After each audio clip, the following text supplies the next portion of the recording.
Ini temanya ini berat karena berbicara rahmatan lil alamin. Ma arsalnaka illa rahmatal lil alamin. Itu adalah stempel yang diberikan Allah kepada Nabi Muhammad. Dan stempel itu berarti sekitar tahun 600. Lahir tahun 571, berarti usia 40 berarti sekitar 610, sekitar 610 praktek wa ma arsalnaka illa rahmatan lil alamin. Itu 610 Masehi. Bahasa sederhananya Masehi itu adalah tahun yang didasarkan pada kelahiran Nabi Isa Al-Masih. Maka yang harus kita pahami adalah bahwa sebelum tahun 600 sudah ada peradaban. Jadi jangan dikira ketika tahun 610 Nabi itu rahmatan lil alamin, itu dunia masih kosong. Ukurannya saja Masehi, artinya dunia ini sudah penuh peradaban. Ini yang harus nah kecuali Nabi Adam. Kalau Nabi Adam itu baru nol peradaban. Makanya hidupnya Nabi Adam itu damai, gak pernah ribut sama mertuanya. Satu-satunya manusia yang gak pernah ribut sama mertua itu ya Nabi Adam sama Siti Hawa, karena gak punya mertua. Itu manusia pertama. Generasi berikutnya sudah membangun peradabannya masing-masing. Umatnya Nabi Nuh bangun peradaban, umatnya Nabi Musa bahkan bangun peradaban, Nabi Isa bangun peradaban. Jadi dunia ini sudah berisi peradaban yang banyak. Bahkan tahun 450 ya, di Malang ini sudah berdiri kerajaan Kanjuruhan. Ini sudah berdiri, sudah punya negara. Tahun 300 di Kutai Kartanegara, Kalimantan Timur berdiri negara. Tahun 400 di Jawa Barat ada kerajaan Tarumanegara. Bareng Nabi jadi nabi di sana, di sini berdiri kerajaan besar namanya Mataram. Dan hanya selisih 200 tahun setelah Nabi ada bangunan besar namanya Borobudur. Jadi Nabi itu lahir sudah di tengah peradaban yang banyak. Yang jahiliyah itu kan cuman Arab. Jadi jangan dikira seluruh dunia itu jahiliyah. Yang jahiliyah itu ya Arab itu yang menyembah berhala. Makanya ketika Rasulullah itu lahir di Mekah, orang Mekah nggak kenal Nabi, karena orang Mekah itu penyembah berhala, dia pagan. Nah, Nabi itu kan konsepnya kitab suci, yang ngerti Nabi yang punya kitab. Nah, itu orang Filistin sama orang Madinah. Orang Mekahnya nggak ngerti Nabi, ngertinya dukun. Ini yang anak-anakku ya harus paham ini ya, ini dasar memahami rahmatan lil alamin. Jadi jangan dikira terus ini manusia berada dalam zaman jahiliyah. Itu Arab. Yang jahiliyah itu Arab saja. Hanya kenapa Nabi di Arab? Karena Nabi itu meneruskan kenabian yang sebelumnya. Nah, agar tidak kehilangan jejak, maka Nabi harus menempati titik yang disebut inna awwala baiti wudi'a lin-nasi lalladzi bi Bakkah mubarakah wa hudal lil alamin. Itu Ka'bah itu titiknya. Maka Nabi Muhammad agar guidance-nya jelas, maka lahir di Mekah. Kenapa tidak lahir di Malang gitu ya?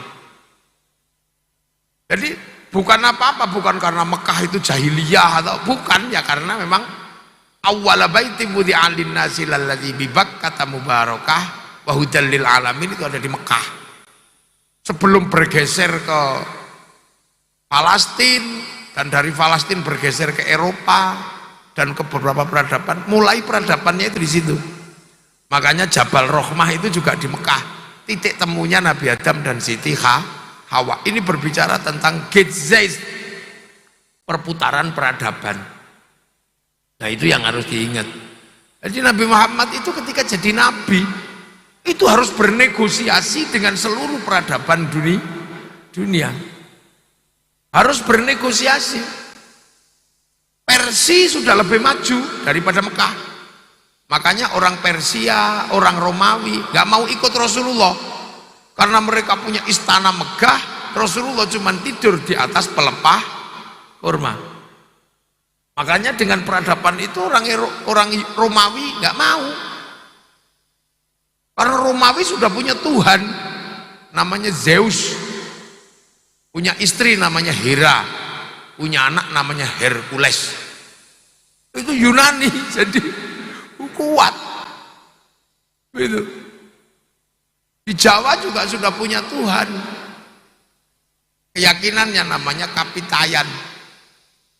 Di Cina sudah punya Tuhan namanya Tian. Di sini juga sudah punya Tuhan namanya Yongwidi. Di Filistin ada Tuhan yang disebut Yahweh. Nah, Rasulullah menegosiasikan Allah. Ini zaman jangan lupa bahwa Allah itu dinegosiasikan sebagai sebuah kebenaran, dan pertama dinegosiasikan kepada orang Arab. Nah, orang Arabnya nggak mau karena Tuhan yang ini dianggap ribet. Nih, Allah bagi orang Arab ribet karena perintahnya rumit. Orang di sana Tuhannya banyak, tiba-tiba Allah cuma satu. Bagi orang Mekah ini nggak rasional. Banyak aja pusing, apalagi kalau cuma satu. Perintahnya juga memusingkan orang Arab waktu itu. Sudah tahu nggak ada air, disuruh wudhu. Minum aja susah, malah disuruh wudhu. Apalagi jinabat, pakai mandi. Padahal jinabatnya orang Arab itu semalam bisa 8 kali. Dinegosiasikan. Makanan susah, disuruh zakat. Ini perintah Tuhanmu ini susah Muhammad. Sudah tahu panas disuruh puasa. Ini aneh ini. Makanya negosiasi pertama buat orang Mekah gagal. Akhirnya geser ke Madinah. Di Madinah lebih mudah karena ketemu masyarakat kota, masyarakat yang sudah maju karena pusat ini jalur sutra. Jadi Islam itu pertama kali berkembang di kota, makanya disebut Islam Madani, Madinah itu. Nah, masyarakat Madani, kalau orang Jawa jadi repot karena Madani itu wadan-wadanan. Jadi dia menjadi rumit. Nah, sehingga hebat loh kalau sekarang Islam berkembang ke kampung-kampung itu, tidak di kota-kota itu, karena basicnya waktu pertama itu masyarakat kota, masyarakat Madinah sudah ngerti Nabi karena di sana ada orang Yahudi, ada orang Nasrani. Di Mekah itu yang ngerti Nabi itu cuma Warokoh bin Nufel, pendeta Nasrani. Jadi Tuhan itu dinegosiasikan. Makanya Rasulullah itu menegosiasikan agama. Jangan dikira Rasulullah terus tidur nyenyak terus agama jalan sendiri. Hendak dinegosiasikan. Makanya dalam Al-Quran ada wakafa billahi syahida. Ya Rasulullah sendiri aja yang ngerti tentang Allah. Nggak ada yang tahu. Muhammadur Rasulullah Ya Rasul aja yang ngerti kalau Rasul itu utusan Allah. Jadi pertama nggak ada yang tahu. Sampai ketemu orang yang percaya, yang dalam bahasa Al-Quran disebut walladzina ma'ahu. Orang-orang yang bersama Rasul, yaitu jenenge sahabat. Nah karena Rasulullah itu orang Mekah, maka walladzina ma'ahunya ya orang Mekah Madinah, makanya namanya Abu Bakar, Umar, Utsman, Ali, namanya begitu, sama-sama Mekah, sama-sama Arab. Makanya nggak ada sahabat kok namanya Joni, itu nggak ada. Ini ruang sosiologi antropologinya Mekah. Itu. Nah karena situasi harus bernegosiasi, maka asyidda'u alal kufar, kelahi dulu sama orang-orang yang menolak. Sampai akhirnya ternegosiasi dengan luar biasa Rasulullah. Menegosiasikan apa? Menegosiasikan 6/5. Itulah basicnya agama. Maka sehebat apapun kita nggak boleh lupa bahwa Rasulullah itu punya 6/5. Mahwal iman itu aja yang dinegosiasikan. Mahwal iman antuk minabillah, iman kepada Allah. Nah itu, maka tidak ada orang beriman disebut beriman kalau nggak iman kepada Allah. Maka sampean insya Allah semuanya sudah orang beriman. Wa malaikatihi, dan malaikat Allah. Jadi walaupun orang Yunisma sehebat apapun, harus ada pelajaran tentang malaikat Allah. Itu dasar kok. Jadi harus tahu bedanya Jibril sama Lia Eden, itu harus tahu. Malaikat itu harus tahu sampean. Wa kutubihi, dan kitab-kitabnya Allah. Lah ini Yunisma harus lebih hebat di situ. Karena kitab Allah itu nggak cuman Quran. Sebelumnya ada Taurat, ada Injil, ada Zabur. Zabur itu kitabnya Nabi Dawud. Nabi Dawud itu ahli logam. Nah, kitab itu dipegang oleh orang Yahudi. Nah orang Yahudi inilah yang bangun peradaban hari ini ke Eropa. Karena Nabi Dawud itu ahli logam, yang orang Yahudi menyebutnya David. Maka mereka punya bendera namanya bintang David. Makanya sekarang Yahudi menguasai dunia, karena basic peradaban hari ini itu logam. Maka jangan heran kalau penguasa logam itu semuanya masih orang Yahudi. Karena ilmu perlogaman ada dalam kitab Zabur. Nah, sampean udah nggak pernah kenal itu, makanya sekali-sekali pelajarilah. Nah, ciri-ciri orang bertakwa itu adalah orang yang memahami kitab Allah. Taurat itu kitabnya Nabi Musa. Nabi Musa itu terkenal sakti. Kalau pengen sesuatu, mak celing gitu datang. Tongkat pukul, jalan tol. Nabi Musa kalau kelahi tempiling mati. Nabi Musa itu. Fir'aun dipegang jenggotnya separuh putih, separuh hitam. Makanya teknologi sebagian besar basicnya Taurat. Sampai nggak pernah belajar itu lagi. Nah Injil itu kitabnya Nabi Isa. Nabi Isa itu terkenal tabib yang luar biasa. Orang buta dipegang melek. Bahkan orang mati, bangun. Makanya basicnya kitab Injil itu orang Eropa banyak bangun rumah sakit. Nah, kalau kalian mengatakan bahwa Al-Quran yang terbaik, apa yang akan dihasilkan oleh Al-Quran? Pelajari yang serius ini. Tadi disebutkan bahwa di dalam Islam itu nanti akan ada manusia yang menyebabkan kiamat ada atau tidak tergantung orang itu. Orang itu harus menyelesaikan tugas baru kiamat. Ya, siapa? Inna fi khalqis samawati wal ardi wa ikhtilafil laili wan nahari la ayatil liulil albab. Jadi ada manusia itu namanya ulil albab nanti. Alladzina yadhkuruna Allaha qiyaman wa qu'udan wa 'ala junubihim wa yatafakkaruna fi khalqis samawati wal ard. Jadi dia itu mikir dunia dan isinya ini dengan kerangka pengetahuan fakkar wa qaddar, ilmiah dan aplikatif dalam bahasa Al-Quran. Itu dipikir semua, duduk mikir, berdiri mikir, leyeh-leyeh mikir, sampai akhirnya semua terfikirkan dan ensiklopedik. Rabbana ma khalaqta hadza batila, ternyata engkau bikin sesuatu enggak ada sia-sia ya Allah.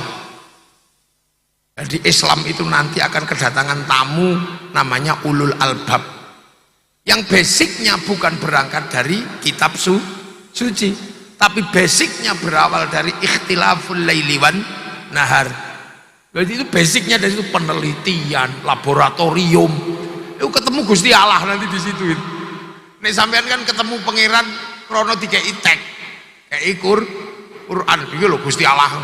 Tapi nanti akan ada orang yang ketemu pangeran itu tidak berangkat dari teks, tapi berangkat dari laboratorium penelitian, sampai mengatakan Rabbana ma khalaqta hadza batila. Ternyata ada puncak yang manusia nggak bisa mengetahui selain di luar manusia, dan mereka akan sampai kepada Allah. Makanya jangan ribut teks terus, nanti kalian kedatangan tamu pusing. Rabbana ma khalaqta hadza batila subhanaka faqina ala benar.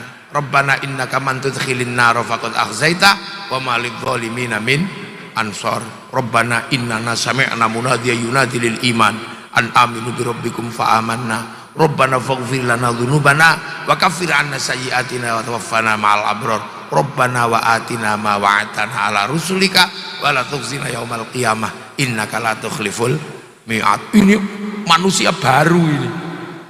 Manusia baru akan sampai ke sana. Nah itu ensiklopedik, dunia ketahuan semua rahasianya selain ruh. Wa ma utitu minal ilmi illa qalila. Makanya sampai jangan mikir kiamat aja, masih panjang, karena dunia masih banyak yang terselubungi, belum diketahui secara keseluruhan dalam ilmu pengetahuan. Dan kiamat nanti apa kata Indonesia?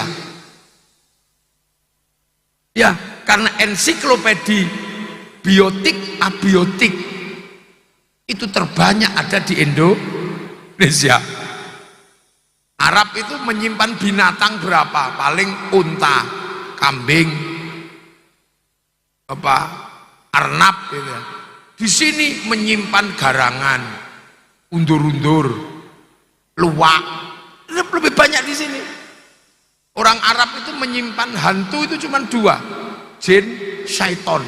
Sini hantunya banyak, wewe gombel, gendruwo, kolor hijau, suster ngesot, lebih banyak, malampir, gerandong, lebih banyak. Nah ini sebenarnya ensiklopedi itu akan terbuka. Kalau sudah ensiklopedi itu terbuka semua, baru kiamat. Wong itu janjinya Allah. Nah itu maka sampean harus paham Al-Quran. Kalau nggak paham, sing penting bisa baca. Makanya agar bisa baca ada yang program 30 juz tahfidzul Quran, itu grosir nantinya. Tapi ada yang cuman pengecer, maka ada yang bikin toko eceran kecil untuk ngecer Yasin, namanya Yasinan. Ada yang cuman bagian bagi kulhu, namanya tahlilan.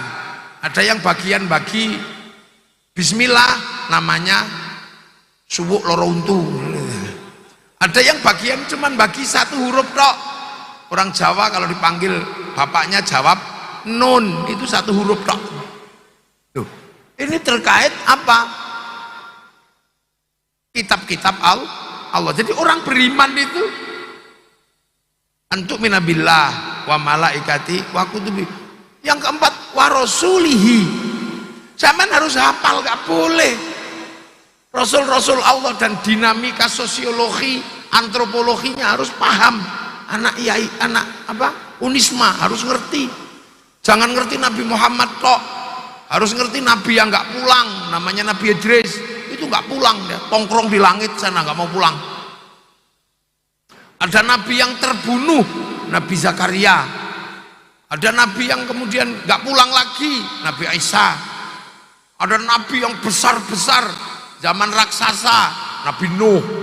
Jadi ketika orang pewayangan cerita tentang raksasa, dunia dulu berisi raksasa di zaman Nabi Nuh.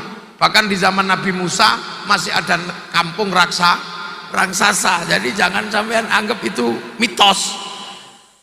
Ada nabi-nabi itu zaman pelajari. Ini nggak boleh orang beriman kok nggak ngerti warasuli wal yaumil akhir. Nah ini ensiklopedia kiamat, cuman nggak usah terlalu banyak dibahas karena kiamat itu bareng-bareng. Bareng-bareng aja kok ribut, paling blung mati bareng gitu aja. Kalau Hizbut Tahrir kan suka bahas kiamat, bahkan ngeramal, tapi berkali-kali gagal. Dah itu kiamat. Yang keenam, teman harus paham, wabil qadri khairihi wa syarrihi minallahi ta'ala. Baik buruk itu dari Allah. Ini kan anak mahasiswa susah memahaminya, karena ini apa logikanya? Wong takdir itu, baik buruk itu Allah yang menentukan. Contoh paling gampang, sampai yang ditakdir sama Allah, tiba-tiba tubuhnya capek luar biasa. Waduh ya Allah, kenapa aku capek? Tapi jangan lupa, capekmu itu ditunggui sama tukang pijat. Tukang pijat itu nunggui orang capek. Banmu kempes, itu ditunggui sama tukang tambal ban. Kalau melahirkan susah, nanti itu sampai udah ditunggu sama dokter sesar. Itu sederhana aja memahaminya. Sampai mencret, ditunggu sama obat mencret. Sakit kepala ditunggu sama budrek. Nah, itu sederhana sebenarnya memahaminya. Ora usah ribet. Sampean bodoh ditunggu sama dosen ben pinter. Jadi ada ruang tunggunya masing-masing. Gak ada di dunia ini, gak ada yang nunggu. Sampean pesek pasti ditunggu sama laki-laki yang suka perempuan pesek. Sampean hitam pasti ditunggu sama perempuan yang suka laki-laki hitam. Buktinya apa? Saya hitam juga laku. Di dunia itu sudah saling menunggu. Makanya lah. Nah, setelah itu adalah Islam. Nah Islam ini dinegosiasikan juga. Antasyhada an la ilaha illallah wa anna muhammadar rasulullah. Nah itu syahadat ya. Terus kemudian sholat. Sampean harus sholat ya. Wa tuqimus sholata, dan menjalankan, mendirikan sholat. Nah sholat gak usah saya ajari. Semua sudah harus sholat. Karena apa? Orang Islam. Nggak boleh anak Yunisma yang Islam kok nggak sholat, itu nggak boleh, harus sholat.